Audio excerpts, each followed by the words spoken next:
Merhaba, Ceren Duman ben. Komün dünyasına hoş geldiniz.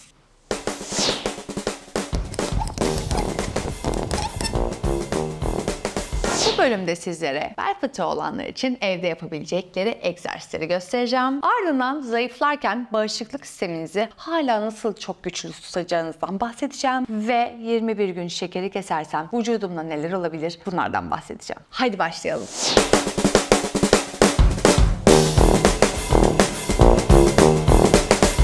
Bel fıtığım var ya da işte tetikleniyor. Ay benim belim çok ağrıyor. Ben bu karın hareketlerini yapıyorum ama boynum da ağrıyor. 4 L5 L5 S1 arızalı.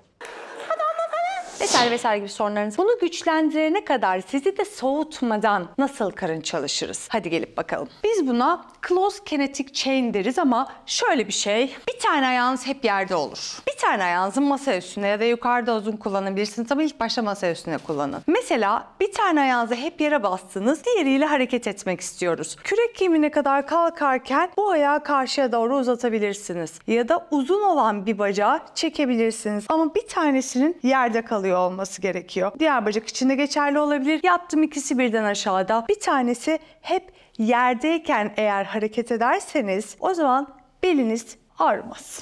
Doktorumuz izin verdiği zaman hemen aslında hareket etmeye başlayabiliriz. Pilates bunun en kolay yoludur. Hadi gelin size anlatayım. Pilates'te en önemli olan şey aslında biraz karnımızı kapalı tutmamız. Yani o şu demek, kaburgalarımız sürekli dışarı doğru ve açık gözüküyor ya. Eğer belimizin altında müthiş bir oyuk varsa ve bu bel oyuntusu gittikçe artıyorsa bu yüksek ihtimalle hareketler sırasında çok karnı kullanamıyoruz demektir. O yüzden şunu rica edeceğim herkesten. Güçlü bir nefes veriyoruz.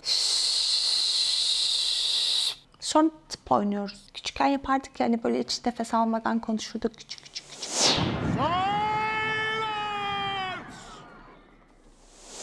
Onu yapıyoruz.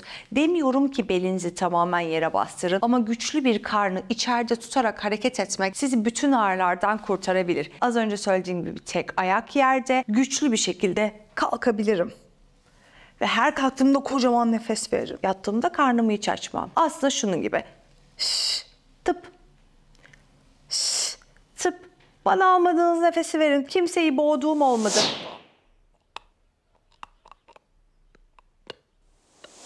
Burundan zaten ister istemez nefes alıp veriyorsunuz. O yüzden burundan aldığım nefesi güçlü bir şekilde verdim. Tekrar burundan aldım. Ve tekrar güçlü bir şekilde verdim. Bunları sıkılmadan setli bir şekilde yaparsanız yüksek ihtimalle birkaç hafta içinde bel ağrısından da kurtulacaksınız. İstediğiniz gibi elinizde inceltebileceksiniz ve karnınız çok kuvvetli olacak.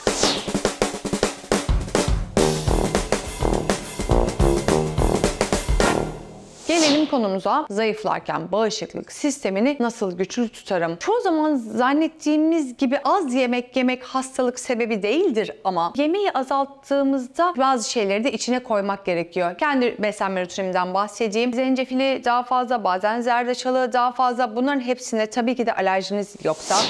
Good God, man. What?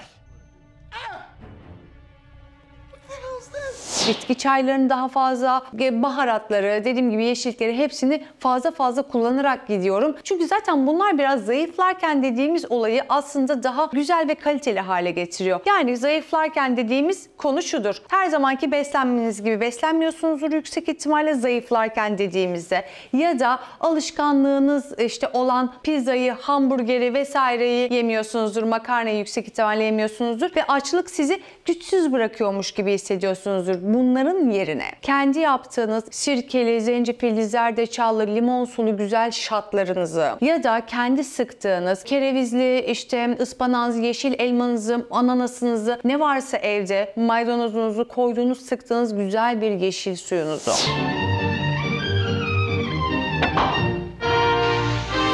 Ya da evde yine kefirle içine ne bileyim ben bazen yaban mersini atıyorum, bazen içine çeşitli tarçın vesaire ya da ananas atıyorum. Bu tarz şeylerle çektirdiğiniz güzel bir kefirinize eklediğinizde bence canınız gerçekten hamburger istiyor mu istemiyor mu bunu bir daha düşünelim. A cheeseburger. Bu sadece aslında genel bir alışkanlığımız. Yiyecek ve yerine koyacak bunların çok şey var. Eğer bu şekilde bağışıklık sistemimizi güçlü tutabilecek besinler zaten kullanırsak gün içinde biraz zahmetli ama o kadar da zor değil. Hamburger, evet biliyorum, internete girip söylemek çok kolay geliyor belli bir yemeği ama 2-3 şeyi karıştırmak, ben de çok yoğun çalışan bir insanım. 5 dakikamızı 10 dakikamızı falan almıyor. Bütün artık ekipmanlar hayatımızı kurtarmak için var, mutfak aletleri. O yüzden bunlarla yapacağımız güzel karışımlar, evdeki atılacak, atıyorum o gün maydanozla işiniz yoktu ama siz onu güzel 2 tane yeşillikle birleştirip limonla içerseniz eğer, bizim yüksek ihtimalle hem yeşilliğimizi bozulmaktan kurtarır hem de bu ürün size bağışıklık sistemimizi tekrar kuvvetlendirecek ve artı bizi zayıflatacak güzel bir içeriğe dönüşür. O yüzden ben zayıflıyorum, bana iyi gelmiyor kilo vermek, hasta oluyorum. Yo, aslında çok iyi geliyor. Aksine hastalıklardan kurtuluyorsunuz bence zayıflarken zaten. Bence kilo daha çok insanı hasta ediyor. Böyle bir kanınız varsa da lütfen kendinize göre güzel baharatlar, güzel yeşillikler, güzel laktozsuz ürünler bulup onlarla destekleyip mis gibi hayatınıza devam edin. Fazlalıklardan kurtulun. Hafiflemek de bağışıklığı bence kuvvetlendirir.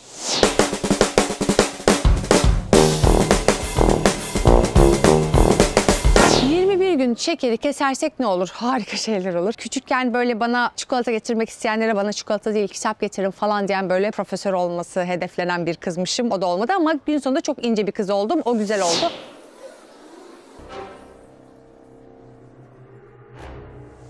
Şeker bence yedikçe yenilen bir şey. Yemeyince o kadar da aramıyorsunuz bunu ama bir şekilde yerseniz bir süre sonra bence bağımlılık hale geliyor ve sürekli yemiş oluyorsunuz. Kesersek ne olur, kesmeyi başarabilirsek? Birincisi, cildinizin güzelliğinden herhangi bir akne probleminiz varsa, ki benim zamanımda çok vardı, bunların hepsinin kesileceğine, iç organlarınızın tamamen temizleneceğine, selülitlerinizden kurtulacağınıza, kalp damar tıkanıklığına kadar hastalıktan tamamen kurtulabilirsiniz. Sizin hatta iç organlarınıza görmediğiniz kadar zarar verdiğiniz şeylerden de kurtulabilirsiniz. Ama onun dışında gözle görülür şekilde dediğim gibi bu aralar çok fazla görüyorum insanlarda yetişkin aknesi denilen şeye sebep oluyor. Böyle ürtiker gibi, böyle kaşıntılı, iritasyonlu deride problemlere çok sebep oluyor. Gözle görülür bir şekilde selülite, dolaşım bozukluklarına sebep oluyor ve bunlar bayağı kütlesi olarak kalıyor. Spor bile tam olarak yardımcı olamıyor. O yüzden lütfen bu anlamda şekeri kesmeye, meyveyi az yemeye, meyve salatası falan deriz. Böyle bir şey yok. Meyve salatası yapmıyoruz asla, onu söyleyeyim. Meyveleri teker teker yiyoruz. Şekerleri böyle birleşik ve kompleks bir şeker haline getirip onların hepsini birden yemiyoruz. Bir tane elma yiyoruz ya da muz. Bir tane muzu yiyoruz şeklinde meyveleri yemek gerekiyor. Onları da lütfen fruktozu akşam almıyoruz. Olabildiğince kahvaltıya doğru yukarı alıyoruz. What's up?